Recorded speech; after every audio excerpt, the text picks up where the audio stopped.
જય Jinendra. Recording rich progress મારામાં અવાજ છે સર એટલું ફૂલ કરી દીધું સર.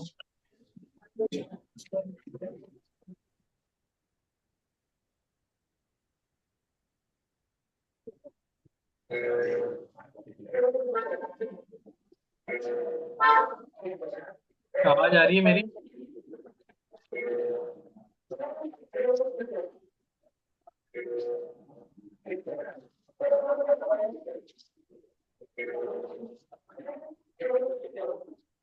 मंगला वो करते हैं अपन। हाँ। नमो अरहंताणं, नमो सिद्धाणं, नमो आयर्याणं, नमो उवज्जायाणं, नमो लोक सवसाहुणम्। पाणिमीय सिरसाणे में गुणरयण विभूषणं विभूषण महावीरम संवत्सरायण निलयम परिकीर्तनम्। परिसमुत्तरणं वोच्छम। आचार्य नेमिचंद्र सिद्धांत चक्रवर्ती द्वारा रचित यह गोमटसार ग्रंथ है जिस पे अपनी चर्चा चल रही है। लास्ट टाइम तक आपको याद है क्या हो गया था कवर? कुछ है आइडिया?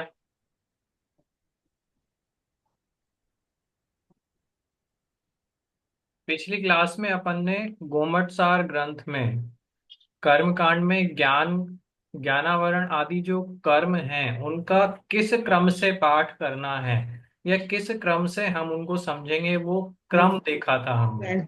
हाँ। ज्ञानावरणी दर्शनावरणी हाँ। मौनी। पहले कौन सा क्रम लिया था, पहले कौन सा कर्म का आवरण लिया था हमने? कौन सा कर्म पहले गिना जाएगा? ज्ञानावरण, फिर दर्शनावरण, फिर वेदनीय, चौथे नंबर पे मोहनीय। फिर मोहिनी वेद मौनी। हाँ, वेदनीय मोहनीय हो गया। फिर आयु, नाम, गोत्र और अंतराय। कहने का मतलब है यहाँ पे पहले चार घाती फिर बाद में चार अघाती, इस तरह से कर्मों का क्रम नहीं है ना। पर कर्मों का क्रम थोड़ा सा अलग किया है। और ये कर्मों का क्रम यहाँ पे चेंज क्यों ही किया है उसका लॉजिक भी हमने देखा था ना। क्योंकि ज्ञान गुण सब गुणों में प्रधान गुण है, पूजनीय गुण है, जीव के मुख्य गुणों में से एक है। तो उसको आवरण करने वाले कर्म अर्थात ज्ञानावरण कर्म को सबसे पहले लिया ना। फिर दर्शन को लिया, फिर वेदनीय को लिया, और फिर वेदनीय मोहनीय के वश से काम करता है तो वेदनीय के बाद मोहनीय को डाल दिया। यहाँ पे से अंतराय को हटा के अंतराय को सबसे अंत में क्यों रखा? क्योंकि अंतराय जीव अजीव समस्त द्रव्यों में पाया जा रहा है, समस्त पदार्थों में पाया जा रहा है शक्ति रूप में। चाहे अंतराय कर्म घाती हो, लेकिन इसकी सारी प्रकृतियां, उत्तर प्रकृतियां जितनी भी हैं, वो सब देश घाती हैं। तो ये घाती की तरह तो काम करता ही नहीं है, घाती होने पर भी अघाती की तरह काम करता है। तो अघातिया के अंत में इसको डाल दिया, अघाती कर्मों के भी अंत में इसमें डाल दिया। तो अब जो अपने पास एक निश्चित क्रम आया है वो है ज्ञानावरण, दर्शनावरण, वेदनीय, मोहनीय, आयु, नाम, गोत्र और अंतराय। ये क्रम समझ में आ गया था आपको लास्ट क्लास तक? इसमें कोई प्रश्न है या रिपीट करना है इसको? मैं देख नहीं पा रहा हूँ कौन कौन है, पर यहाँ तक क्लियर है तो आगे बढ़े अपन। हाँ हाँ। अब ये क्रम आपको याद रखना है। अगर याद नहीं हो रहा है तो मेरा सजेशन है एक जगह लिख के रखें, क्योंकि अब जो भी चर्चा होगी वो इस क्रम में ही होगी ना। अब गाथा 21वीं हमें लेनी है। गाथा 21वीं जो हम लेंगे उसके पहले इसको थोड़ा सा समझते हैं कि इसमें क्या बताया है। 21वीं गाथा में जो 8 कर्म हमने देखे हैं, वो 8 कर्म किस तरह से काम करते हैं उनके उदाहरण दिए हैं ना। जो लोक में व्यवहार में देखने में हमें जो उदाहरण आते हैं, पदार्थ आते हैं, जीव आते हैं, वस्तुएं आती हैं ना, व्यवहार देखने में आता है। उन व्यवहार का उदाहरण देकर ये 8 कर्म किस तरह से हमें प्रभावित करते हैं, ये किस तरह से अपना कार्य करते हैं, वो समझाया है। इसमें जो उदाहरण दिए हैं वो उदाहरण कर्मों के नाम के साथ नहीं दिए हैं। कि इस कर्म में ये उदाहरण लगाना, इस कर्म में ये उदाहरण लगाना, ऐसा नहीं। इसमें मात्र उदाहरण दे दिए हैं, और कर्मों का क्रम हमें वो ही लेना है जो हमने अभी समझा है ना। तो ज्ञानावरण, दर्शनावरण, वेदनीय, मोहनीय, आयु, नाम, गोत्र, अंतराय, इस क्रम के हिसाब को याद में रखते हुए, इस क्रम को याद रखते हुए हम 21वीं गाथा पढ़ते हैं, फिर आगे बढ़ते हैं। पढ़ पढ़िहार सिमज्जा, अली चित्त कुलाल भंडयारीणम, जह एदि जहाँ भावा, देशे भवा तह तह वीरम्मा मुने वीरकम्मा यौवा। मुने यौवा। पढ़, पढ़ अर्थात होता है पट। पट अर्थात वस्त्र, कपड़ा जो होता है ना। अब जैसे कुर्ता पहन रखा है तो ये एक कपड़ा। पड़ीहार अर्थात प्रतिहार, प्रतिहार अर्थात द्वारपाल, जिसको हम बोलते हैं गार्ड, सिक्योरिटी गार्ड जो होता है ना अपना सोसाइटी के बाहर खड़े रहते हैं, वो। असी अर्थात तलवार, मज्जा अर्थात मदिरा या शराब। हली, हली अपने आप पहले भी आया था आयु कर्म के उदाहरण में। हली अर्थात काठ का खोड़ा जो है, जो पहले के समय में कैदियों को बांधने के लिए, कैदी के पांव इन चेन से बांध देते थे ताकि वो भाग नहीं पाए। पहले ऐसी दीवारें नहीं होती थी जेलों जैसी ना। तो जिसमें जीव को बांध के रखा जाए, ऐसा वो लकड़ी का बॉक्स जिसमें चेन से जीव को बांध दिया, वो कहलाता है हली। चित्त अर्थात चित्रकार, कुलाल अर्थात कुम्हार जो घड़े आदि बनाता है, बर्तन बनाता है मिट्टी के ना। और भंडेयारी अर्थात भंडारी, खजांची, मुनीम कह सकते हैं ना। तो इन 8 व्यक्तियों के, 8 वस्तुओं के या 8 पदार्थों के उदाहरण देकर कहते हैं कि जह एदेसिम भावा, अर्थात इनके जैसे भाव होते हैं, या ये पदार्थ, ये वस्तुएं, ये व्यक्ति जैसे कार्य करते हैं, वैसे ही 8 कर्म कार्य करते हैं। तो पहला उदाहरण लिया वस्त्र, कि वस्त्र कैसा काम करता है। तो पहला उदाहरण वस्त्र है, तो उधर पहला कर्म कौन सा लिया अपन ने? नानावरण। ज्ञानावरण। तो ज्ञानावरण का कार्य वस्त्र के समान है। तो वस्त्र के समान कैसे? कि कोई आप पदार्थ देखें और उसके ऊपर वस्त्र ढक दें, तो उस पदार्थ का समुचित ज्ञान हमें नहीं होता है ना। जैसे मंदिर में वेदी है भगवान की, वेदी के ऊपर कपड़ा ढक दिया, और फिर आपसे पूछें कि बताओ अंदर कौन से भगवान की वेदी है, तो आप नहीं बता पाएंगे ना। तो कदाचित और मोटा वस्त्र रख दिया ना, और उसको थोड़ा गोल घुमा दिया, आपसे पूछें आकार कैसा है वेदी का, खड़गासन में है या प्रतिमा का खड़गासन में है या पद्मासन में, तो आप वो नहीं बता पाएंगे। क्यों? क्योंकि वस्त्र मोटा हो गया। तो अब बिल्कुल भी हमें जानने में नहीं आ रहा है। पतला वस्त्र है तो थोड़ा थोड़ा जानने में आ रहा है, बट क्लियरिटी नहीं आ रही है। तो ज्ञानावरण अर्थात जैसे वस्त्र ढका पदार्थ के ऊपर, जैसा किसी वस्तु के ऊपर पदार्थ आया तो वो पदार्थ जानने में नहीं आ रहा, वैसे ही जब ज्ञानावरण किसी पदार्थ के ऊपर आया, या हमारे ज्ञान के ऊपर वस्त्र की तरह आवरण आया, तो वो पदार्थ हमें पूरी तरह से जानने में नहीं आता है। पर अपन ने 2 उदाहरण देखे यहाँ पे, कि वो कपड़ा मोटा हो तो बिल्कुल भी जानने में नहीं आ रहा है, और जैसे जैसे वो पतला होता जा रहा है, हमें थोड़ी थोड़ी क्लैरिटी होती जा रही है। पूरा तो पदार्थ जानने में फिर भी नहीं आ रहा है, बट थोड़ा थोड़ा हम अंदाजा लगा पा रहे हैं। तो वैसे ही ज्ञानावरण कम होता जाएगा, है ना, या ज्ञानावरण का क्षयोक्षम होता रहेगा, ज्ञान पे आवरण हटता रहेगा, तो उतना उतना ज्ञान हमारा प्रकट होता रहेगा। यही कारण है कि कई बार हमें चीजें बहुत जल्दी समझ में आ जाती हैं, कई बार बहुत सारे प्रयास करने पे भी समझ में नहीं आती है ना? तो वस्त्र के समान, वस्त्र मोटा है या ज्ञानावरण का उदय तीव्र है, तो ज्ञान पूरी तरह से नहीं होगा। वस्त्र पतला है, ज्ञानावरण थोड़ा सा मंद हो गया, उदय मंद हुआ, तो चीजें हमें जानने में आने लगती हैं। बट चूंकि वस्त्र अभी भी बीच में है, तो जिस तरह से पूरी तरह से पदार्थ का ज्ञान नहीं हो रहा है, पूरी तरह से वस्तु का ज्ञान नहीं हो रहा है, उसी प्रकार वस्त्र सहित ज्ञान के साथ भी हमें भी उस पदार्थ का या वस्तु का पूरी तरह से ज्ञान नहीं होता है। ठीक है। तो वस्त्र अर्थात किसी पदार्थ के ऊपर पड़ा हुआ वस्त्र, जिस तरह से हमें उस पदार्थ का ज्ञान नहीं होने देता, वैसे ही ज्ञानावरण कर्म हमारे ज्ञान और उस पदार्थ के बीच में आता है। तो बीच में आने पर हमारा ज्ञान उस पदार्थ को समुचित तरीके से पूर्ण रूप में नहीं जान पाता है, इतना लेना है। ठीक है। तो वस्त्र अर्थात किसी पदार्थ के ऊपर वस्त्र डाल दिया और हम उसको नहीं जान पा रहे। क्षयोक्षम से क्या लेना है कि वो वस्त्र कितना मोटा है, वो वस्त्र कितना पतला है। कई बार वस्त्र ढका हुआ हो तो भी अपन उसके आर पार देख पा रहे होते हैं ना। पूरी तरह से क्लैरिटी नहीं आ रही, लेकिन समझ में आता है कि हाँ, मनुष्य के आकार की प्रतिमा है तो भगवान की प्रतिमा है। छोटी है तो पद्मासन में होगी, खड़ी हुई दिख रही है तो खड़गासन में होगी। बट कौन से भगवान है वो नहीं समझ में आता ना। तो ये क्षयोक्षम वाली बात। दर्शनावरण कर्म जो दूसरे नंबर का कर्म लिया है, उसका उदाहरण है द्वारपाल। कि द्वारपाल या सिक्योरिटी गार्ड, जिसको आजकल की भाषा में हम बोलते हैं प्रतिहार, इनका कार्य क्या होता है कि जैसे ज्ञानावरण अब क्या कर रहा है कि किसी वस्तु के ऊपर कपड़ा आ गया तो हमें उसका ज्ञान नहीं हो पा रहा। हाँ? दर्शनावरण कर्म तो उससे और थोड़ा सा पहले वाला कार्य कर रहा है। ये दर्शनावरण कर्म तो आपको वस्तु तक पहुंचने ही नहीं दे रहा है, दर्शन ही नहीं होने दे रहा। हाँ?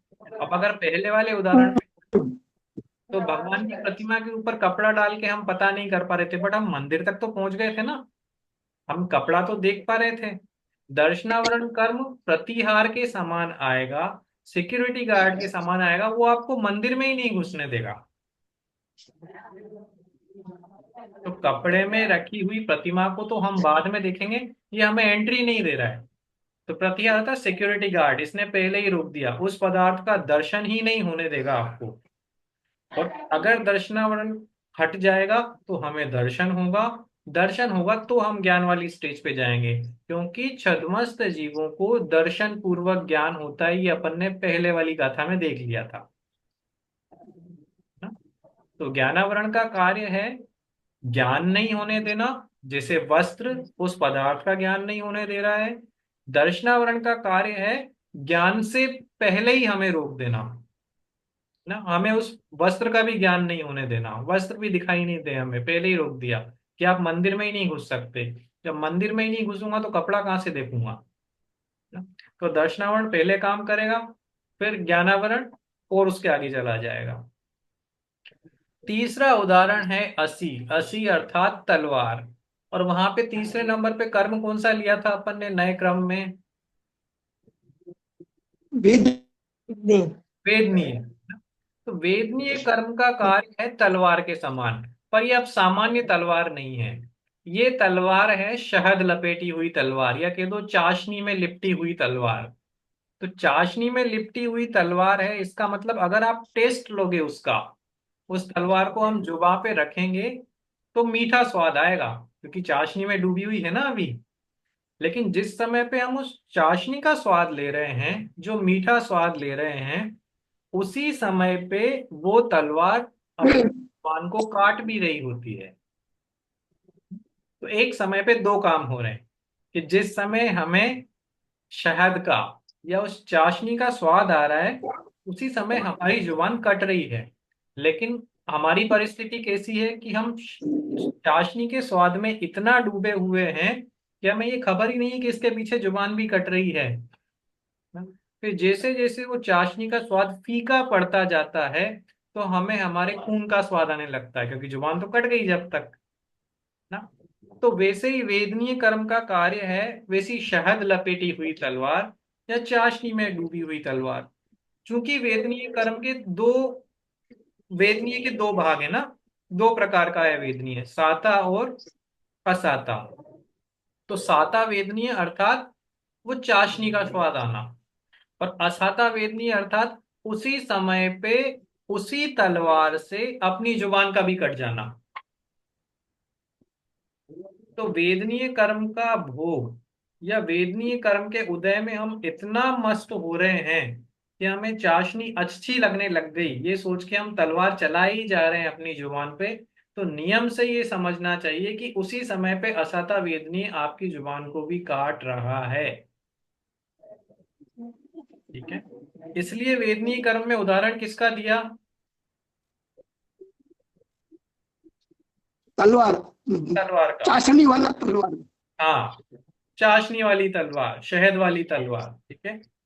चौथा कर्म कौन सा है उस क्रम में? ज्ञानावरण, दर्शनावरण, वेदनीय। चौथा कर्म कौन सा लिया था क्रम में? मोहनीय। मोहनीय कर्म। मोहनीय। मोहनीय कर्म का उदाहरण है मज्जा। मज्जा अर्थात मदिरा। मदिरा अर्थात शराब।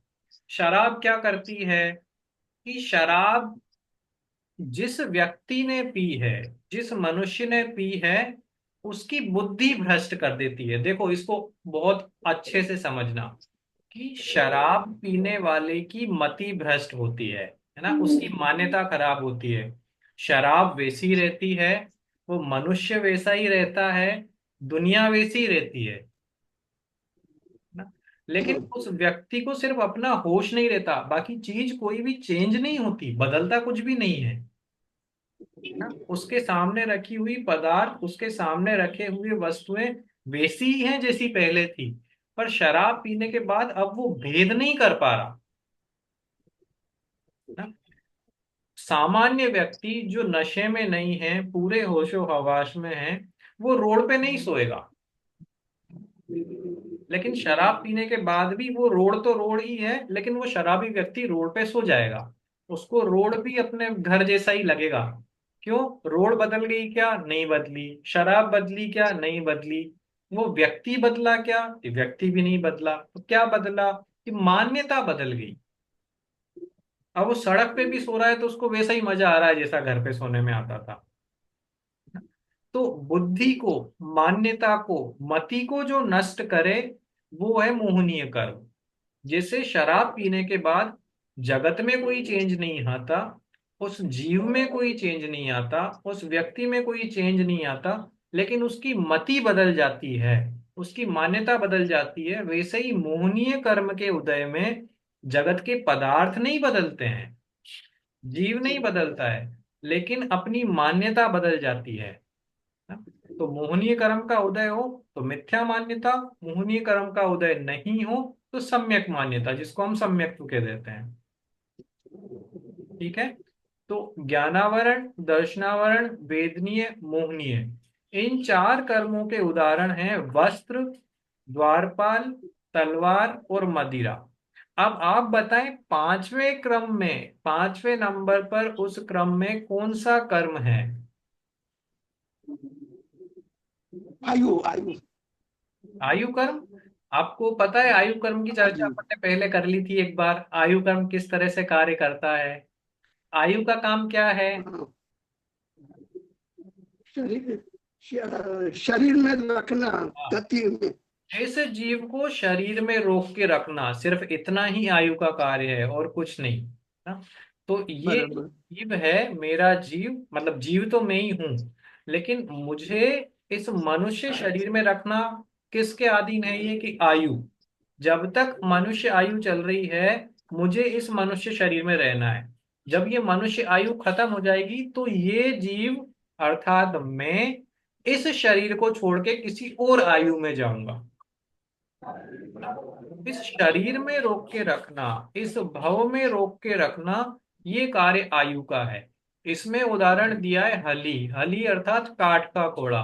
कि पहले के जमानों में जब जेलों में ऐसी मजबूत दीवारें नहीं होती थी, है ना, सीसीटीवी नहीं होते थे, इतनी टेक्नोलॉजी नहीं थी, तो वहां पे कैदी के हाथ पैर बांध दिए जाते थे ना। और ऐसे पेड़ से हाथ बांध दिए, फिर लकड़ी का बॉक्स बनाया, उसमें पांव फंसा दिए। तो उससे क्या हो रहा है कि जब तक उसके हाथ पांव बंधे हुए हैं, तब तक वो व्यक्ति उस जगह से नहीं हिल सकता।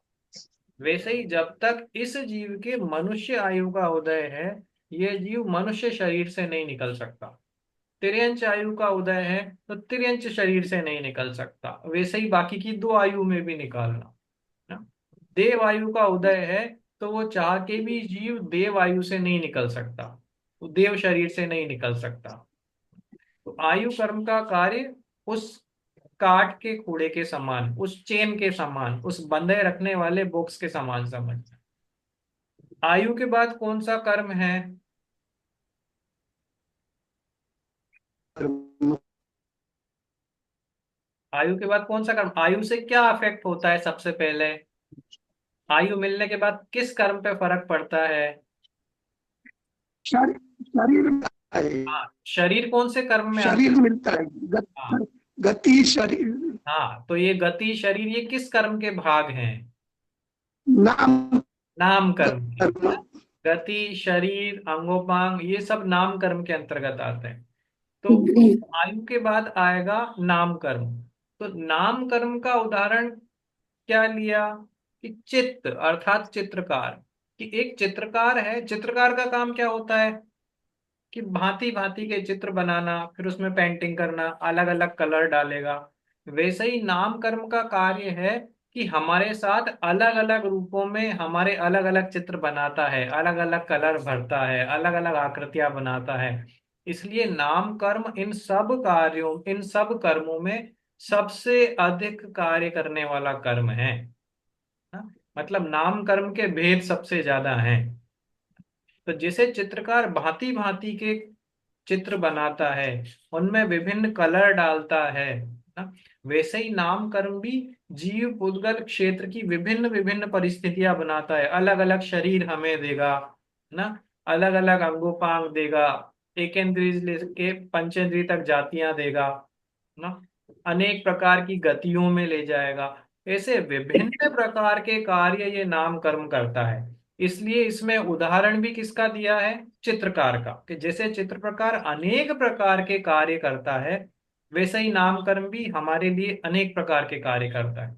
अब ये कौन से कार्य हैं, ये आने वाली गाथा में अपन डिटेल में देखेंगे आगे, इसलिए अभी इसको शॉर्ट रख रहे हैं ना। फिर इसके बाद कौन सा कर्म है? गोत्र, गोत्र गोत्र कर्म। कर्म। तो गोत्र कर्म में उदाहरण दिया कुलाल। कुलाल अर्थात कुमार। कुमार कौन है? अब मेरे को नहीं पता गुजराती में क्या कहते हैं, पर जो विभिन्न प्रकार के बर्तन बनाता है, दिवाली पे आपने देखा मिट्टी के बर्तन बनाते हैं, दिए वगैरह जो बनाते हैं कुमार ना, उनका कार्य क्या है? कि जैसी तिवारी जरूरत बोलते हैं। ना, हाँ, जैसी जरूरत हो वो ऊपर नीचे चौक पे करते हुए बर्तन को बनाता है। तो कभी वो आकृति ऊपर जाती है, कभी नीचे आती है। वैसे ही गोत्र कर्म अपने जीव के पूर्व संस्कारों के अनुसार ऊपर या नीचे के गोत्र प्रदान करता है। अगर मेरे पूर्व जन्म के संस्कार अच्छे हैं तो कुमार ऊपर की तरफ ले जाता है, वैसे ही गोत्र कर्म मुझे उच्च गोत्र में डाल देगा ना, मैं उच्च गोत्र के साथ जन्म ले रहा हूँ। अगर मेरे संस्कार नीच हैं, अच्छे नहीं हैं, है ना, व्यक्तिगत परिवारगत समाज और धर्म के प्रतिकूल हैं, तो ये गोत्र कर्म मुझे नीच कर्म वाला मिलेगा, जिसे हम नीच गोत्र कहते हैं। तो जैसे कुमार छोटे बड़े ऊपर नीचे के बर्तन बनाता है, वैसे ही गोत्र कर्म भी मुझे अच्छे संस्कार होने पर उच्च गोत्र और प्रतिकूल संस्कार होने पर, नीच संस्कार होने पर नीच गोत्र में डालता है। इसलिए यहाँ पे उदाहरण लिया कुमार का। अंतिम कर्म कौन सा है उस क्रम में?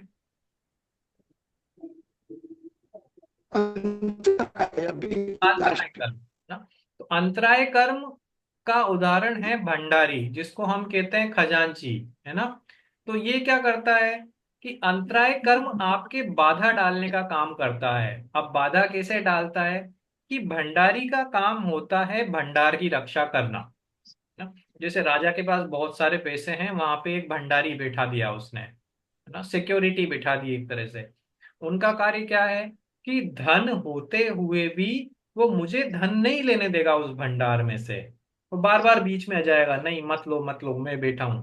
वैसे ही अंतराय कर्म क्या करता है? कि जीव के पास अनंत शक्ति होते हुए भी हम उस शक्ति को यूज नहीं कर पा रहे हैं। क्यों? क्योंकि जब भी मैं प्रयास करता हूं ये अंतराय कर्म बीच में आ जाता है, भंडारी के समान ना।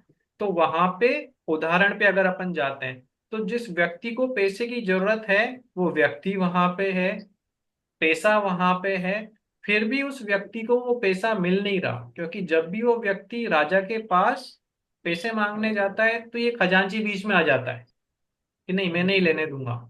वैसे ही जीव जीव वहां पे है, जीव की अनंत शक्तियां वहां पे हैं, पर जब भी हम यूज करना चाहें, उन शक्तियों को प्रकट करना चाहें, तो ये अंतराय कर्म बीच में आ जाता है कि आपका ही है लेकिन मैं करने नहीं दूंगा। तो यहाँ पे उदाहरण किसका दिया? बन भंडारी, खजांची का, है ना। तो खजांची। ज्ञानावरण में वस्त्र का, कि वस्त्र बीच में आ जाने पर हमें पदार्थ का ज्ञान नहीं होता। पदार्थ के और जीव के बीच में वस्त्र रख दो, तो वो वस्त्र उस पदार्थ का ज्ञान नहीं होने देता, तो वो ज्ञानावरण के समय का समान कार्य कर रहा है। जिस प्रकार से द्वारपाल अर्थात प्रतिहार या सिक्योरिटी गार्ड हमें बिल्डिंग के अंदर घुसने नहीं देता ना, हमें पदार्थ का ज्ञान तो छोड़ो, हमें पदार्थ को देखने ही नहीं दे रहा है, वैसे ही दर्शनावरण कर्म भी हमारी ज्ञान तक प्रवृत्ति ही नहीं होने देता। ये दर्शनावरण दर्शन ही नहीं होने देगा तो ज्ञान कहाँ से करोगे। तो जैसे वो सिक्योरिटी गार्ड हमें बिल्डिंग में घुसने से रोक देता है, ये दर्शनावरण भी हमारी ज्ञान में प्रवृत्ति होने से रोक देता है। दर्शन में होने से रोकता है, फिर ज्ञान में रुक जाती है ना। वेदनीय कर्म शहद लपेटी हुई तलवार के समान है, कि शुरू में जब उसको हम जुबान पे रखते हैं तो मीठा मीठा स्वाद आता है, क्योंकि साता वेदनीय चल रहा होता है। पर हम ये भूल जाते हैं या मस्त हो जाते हैं उस टेस्ट में, वो मीठा मीठा हमें अच्छा लगने लगता है, तो हम ये भूल जाते हैं कि उसी तलवार से जब हम मीठे का स्वाद ले रहे हैं तो हमारी जुबान भी कट रही है ना। पतंग उड़ाते हैं ना, अ, उत्तरायण पे, यहाँ पे ज्यादा ही है क्रेज। तो पतंग उड़ाने में मजा आता है तब तक हम हाँ। जाते हैं, तो जब शाम को देखते हैं ना तो ये उंगली कट गई, वो उंगली कट गई, यहाँ से खून बह रहा है, वो क्यों हो रहा है। कि वो हो तो तभी रहा था जब आप मजे ले रहे थे पतंग उड़ाते हुए, पर उस समय आप मस्त थे पतंग उड़ाने में। कट तो उंगली तभी रही थी, बाद में नहीं कटी है, पर उस समय आपको याद नहीं रहा था। याद कब आया, कि जब वो पतंग उड़ाने का नशा कम हुआ, पतंग उड़ाने का स्वाद फीका हुआ, तो अब आपको खून लगने लग गया। वैसे ही ये खून वो उदाहरण भी ले सकते हैं, यहाँ पे तलवार का लिया, कि शहद का स्वाद जब खत्म हो गया, वो फीका पड़ गया, तो आपको अपने ही खून का टेस्ट आने लग गया, क्योंकि तब तक आपकी जुबान कट गई उसी तलवार से। मोहनीय कर्म में उदाहरण दिया मदिरा का, कि मदिरा पीने के बाद या शराब पीने के बाद जगत के किसी भी पदार्थ में कोई चेंज नहीं आता। जो पदार्थ जैसा है वो वैसा ही रहता है, जो व्यक्ति जैसा है जिसने शराब पी है वो भी वैसा ही रहता है, पर उसकी मति भ्रष्ट हो जाती है, उसकी मान्यता चेंज हो जाती है। वैसे ही मोहनीय कर्म का उदय होने पर जगत के किसी भी पदार्थ में कोई परिवर्तन नहीं आता, जीव में भी परिवर्तन नहीं आता। परिवर्तन आता है उसकी मान्यता में ना। वो सम्यक रूप से निर्णय नहीं कर पाता है, वो सही को सही गलत को गलत नहीं पहचान पाता है। आयु कर्म में हली का उदाहरण अपन ने देखा, काठ का घोड़ा, कि जिस प्रकार जेलर व्यक्ति को जेल से बाहर नहीं जाने देता है, एक निश्चित स्थान से बाहर नहीं जाने देता है, उसी प्रकार ये आयु कर्म जब तक आयु खत्म नहीं होती तब तक जीव को उस शरीर से बाहर नहीं निकलने देता है, उस भव से बाहर नहीं निकलने देता है। नाम कर्म में हमने उदाहरण देखा चित्रकार का, कि जैसे चित्रकार विभिन्न विभिन्न चित्र बनाता है, उसमें भांति भांति के कलर डालता है, आकृतियां बनाता है, बहुत सारे शेप्स बनाता है ना, बहुत सारे कार्य करता है, वो उसकी कल्पना में जो आ रहा है वैसे बना रहा है। वैसे ही नाम कर्म भी जीव और पुद्गल के साथ भांति भांति के कार्य करता है, वो हमारे शरीर के साथ भी खेलेगा, वो हमारे जीव के परिणामों के साथ भी खेलेगा, अनेक प्रकार की अवस्थाएं हमारे लिए प्रकट करता है। गोत्र कर्म कुमार के समान, जैसे कुमार ऊपर नीचे करता हुआ उस माटी को बर्तन बनाता है, वैसे ही गोत्र कर्म भी हमारे जीव के संस्कारों से, पूर्व भव के संस्कारों के अनुसार उच्च गोत्र और नीच गोत्र में हमें इधर से उधर भ्रमाता रहता है। अंतराय कर्म, जैसे पदार्थ होने पर भी व्यक्ति को उसका लाभ नहीं मिल पाता, क्योंकि ये खजांची या ये मुनीम या कोषाध्यक्ष बोल दो, हमें उनका लाभ नहीं लेने देते हैं। वैसे ही अंतराय कर्म हमारी शक्ति होने पर भी उन शक्तियों का लाभ नहीं लेने देता है। जब भी हम लाभ लेने की कोशिश करते हैं तो अंतराय कर्म बीच में आ जाता है, कि नहीं नहीं रुको, अभी आप नहीं कर सकते हैं, क्योंकि अभी मैं हूं, मैं रोकूंगा ना। तो लाभ लेने वाला जीव वहां पर है, जिसका लाभ लिया जाना है वो शक्तियां वहां पर है, लेकिन अंतराय कर्म के उदय में वो जीव अपनी ही शक्तियां प्रकट नहीं कर पा रहा है। तो इस प्रकार इन 8 कर्मों के 8 उदाहरण जो व्यवहार में कहे जाते हैं, जो लोक में प्रतिदिन हमारे देखने में आते हैं, इस प्रकार के 8 उदाहरण यहाँ पर दिए हैं। ये ही 8 उदाहरण सब जगह चलते हैं जैनिज्म में। अगर आप देखेंगे 8 कर्मों के उदाहरण तो आपको यही इतने फेमस हो गए हैं कि यही दिखेंगे ना। इनमें कोई क्वेश्चंस हैं, कोई क्वेरी हैं, कोई शंका हो, कुछ पूछना हो? बराबर, बराबर, आवाज नहीं आ रही है मेरे को, अगर आप बोल रहे हैं तो थोड़ा सा। बराबर है सर। ठीक है, बढ़े थोड़ा सा आगे बराबर समझ कर। ना। हाँ, क्योंकि उदाहरण ही। हाँ जी। हाँ, अब इन्हीं 8 कर्मों का क्रम हमको हमेशा याद रखना है, जैसे मैंने पहले कहा। तो 22वीं गाथा पे जब हम मूव करेंगे, तो 22वीं गाथा में इन 8 कर्मों के कितने कितने भेद हैं वो बताए हैं ना। फिर से ध्यान रखने वाली बात है कि क्रम चेंज नहीं करना है, क्रम वही रहेगा। ज्ञानावरण, दर्शनावरण, वेदनीय, मोहनीय, आयु, नाम, गोत्र, अंतराय। 4 घाती 4 अघाती वाला नहीं चलेगा यहाँ पे ना। टाइम अपना हो रहा है। तो अगर इस मीटिंग के बाद तुरंत जुड़ पाएंगे तो अपन जुड़ेंगे, अदरवाइज वो मेरे को 10 मिनट का ब्रेक लेने को बोलता है। तो 10 मिनट के बाद अपन फिर से ओ, जुड़ेंगे ना। 22वीं गाथा पढ़ते हैं, जितना हो सकता है उतना कवर करते हैं अपन इसको। पंच नव दोनी अट्ठा, वीसम चौरोकमेण तेण उदी, ते उत्तरम स्वयं वा, दुगपणगम उत्तरा होंती। कर्मों का क्रम याद है आपको, दिमाग में है, लिखा हुआ है, सामने हाँ जी, है ना। तो हाँ फिर जी, बस अगर कर्मों का क्रम याद हाँ। हो तो बस नाम उठाने हैं ऊपर गाथा से। तो पहला कर्म कौन सा है क्रम में? ज्ञानावरण। ज्ञानावरण। तो ज्ञानावरण के कितने भेद? पंच। 5 भेद। 5। कौन से 5 भेद? कि मति ज्ञानावरण, श्रुत ज्ञानावरण, अवधि ज्ञानावरण, मनः परय ज्ञानावरण और केवल ज्ञानावरण। दूसरा कर्म कौन सा है क्रम में? दर्शनावरण। दर्शनावरण। दर्शनावरण के भेद कह दिए 9, अर्थात 9। दर्शनावरण के 9 भेद हैं। कौन कौन से? कि चक्षु दर्शनावरण, अचक्षु दर्शनावरण, अवधि दर्शनावरण, केवल दर्शनावरण, ये 4। और 5 प्रकार की निद्राएं: स्त्यान वृद्धि, निद्रा निद्रा, प्रचला प्रचला, निद्रा और प्रचला। तो 4 और 5 ये मिला के 9 भेद हो गए दर्शनावरण के ना। इनका अपन डिटेल देखेंगे, हर कर्म का कौन सा कर्म किस तरह से कार्य करता है, पर अभी भेद सिर्फ देख लेते हैं। तीसरा क्रम में तीसरा कर्म कौन सा आएगा? ज्ञानावरण, दर्शनावरण, वेदनीय। वेदनीय है ना। वेदनीय के कितने भेद? वेदनीय। 2 भेद। 2। सता वेदनीय, असता वेदनीय, हमें याद है। जिसमें अच्छा लगे वो साता, जो हमें अनुकूल नहीं लगे वो असाता। चौथा कर्म कौन सा है? मोहनीय। मोहनीय। हाँ, मोहनीय कर्म के 2 भेद हैं। पहला दर्शन मोहनीय, दूसरा चारित्र मोहनीय।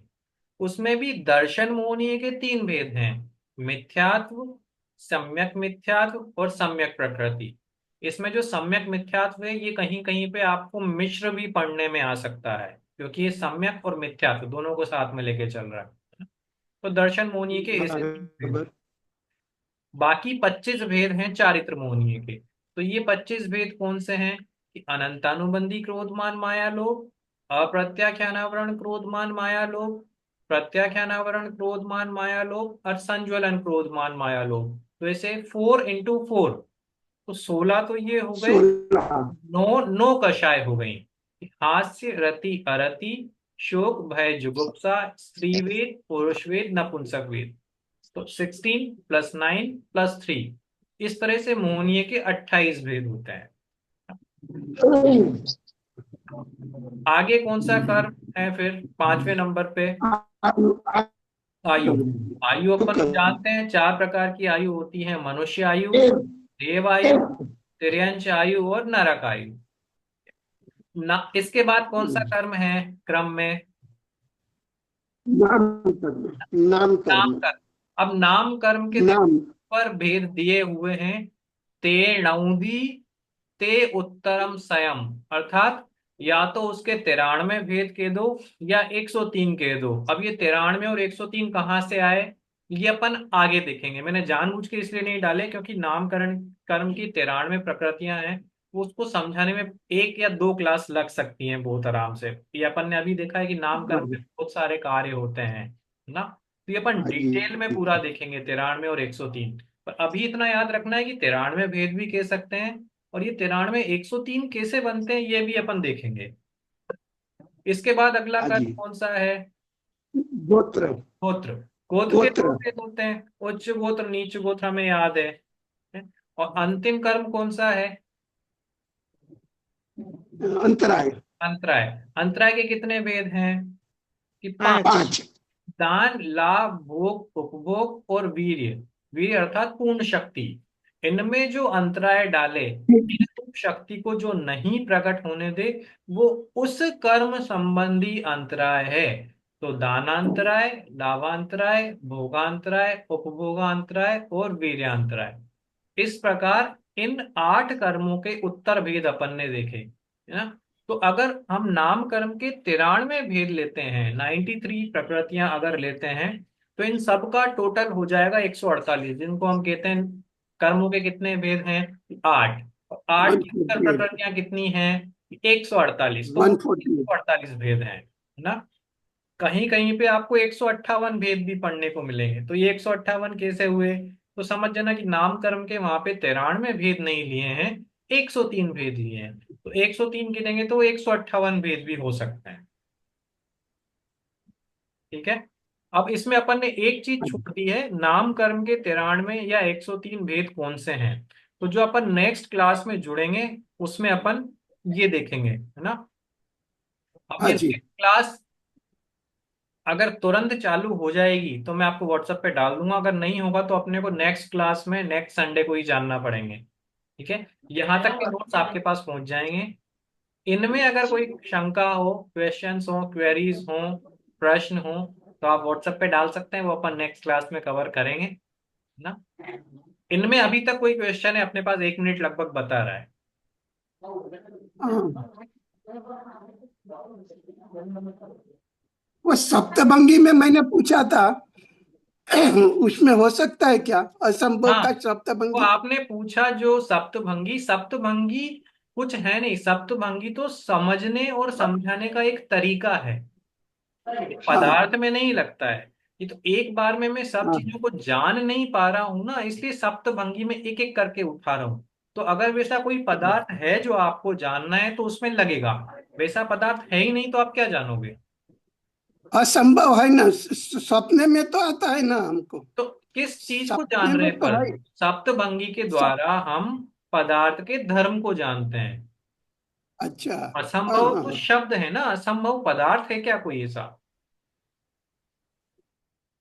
बोलते हैं गधे को सब हाँ। है नहीं, लेकिन इमेजिन करते हैं। हाँ, इमेजिन करोगे तो वो काल्पनिक पदार्थ में आप कुछ भी लगा लो, वो तो आकाश के फूल जैसी बात हो गई। हाँ, वही वही बोलता हूँ, हाँ, दो तो है अगर ना। उसके अनंत धर्म हैं, तो अनंत धर्मों को आप एक साथ नहीं कह सकते, इसलिए सप्तभंगी का सहारा हमें लेना है। अगर आप एक बार में कह पा रहे हो तो जरूरत ही नहीं है। बराबर। अच्छा, असंभव में भी फिर से सोचा तो कुछ भी अगर बोल सकते हाँ, हैं। मैं क्या कह रहा हूँ, उसको आप शब्द में ना जाएं। वैसा पदार्थ, अच्छा। वैसा धर्म अगर कोई है तो लगेंगे। हाँ, और अब ऐसी कोई बराबर। चीज एग्जिस्ट ही नहीं करती तो आप लगा के भी क्या करो, आप क्या करोगे उस चीज को जान के? कुछ नहीं, कुछ नहीं। हाँ। तो बराबर। एक पदार्थ को, क्योंकि हमारे पास लिमिटेशन है ना, ज्ञानावरण है, केवल ज्ञान तो है नहीं, केवल दर्शन है नहीं ना, अनंत हम्म। चतुष्टय प्रकट नहीं हुए, तो पूरा पदार्थ का पूरा स्वरूप जानने में नहीं आता। तो एक